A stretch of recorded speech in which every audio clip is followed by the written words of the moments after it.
So I was born in Lubbock, Texas in 1979, so I'm actually not in high school, which is what several people have asked me, which I guess is flattering. I lived in Lubbock. My parents moved to East Texas when I was just a few months old. So I grew up in an area really close to Nacogdoches. I was homeschooled my whole life, and not a lot of people were doing that back in the mid to late 80s.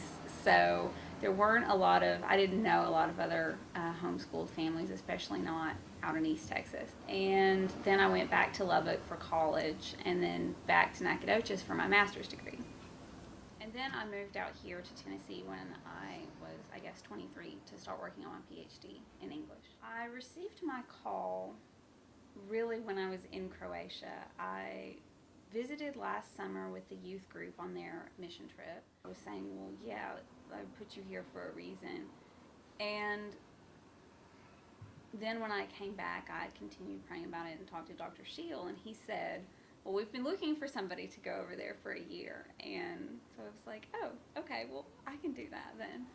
So it was just a case when everything just kind of came together, I guess, that I fell in love with the country, wanted to go, prayed about it, felt like God wanted me to go, was at a place in my career where I could leave for a year, and there's a need there for, I think, for First Baptist to have someone over there for a while. Before I went to Croatia, this church, the whole church prepared me, got me into a place where I would be able to find that call and follow it. Michael McIntyre was the person who was most helpful to me in figuring out whether or not I was really called. And it was a situation where I wasn't sure if I was called to go work in Croatia or if I just wanted to have a year off from my job and to move to Europe instead of living in Knoxville.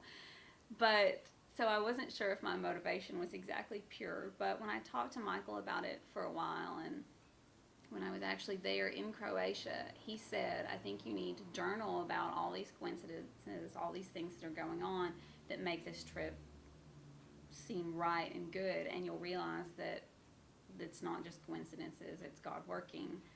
And I did what he said that night up in my little dorm room at the pastoral center, and I prayed about that and just thought, oh, he's right.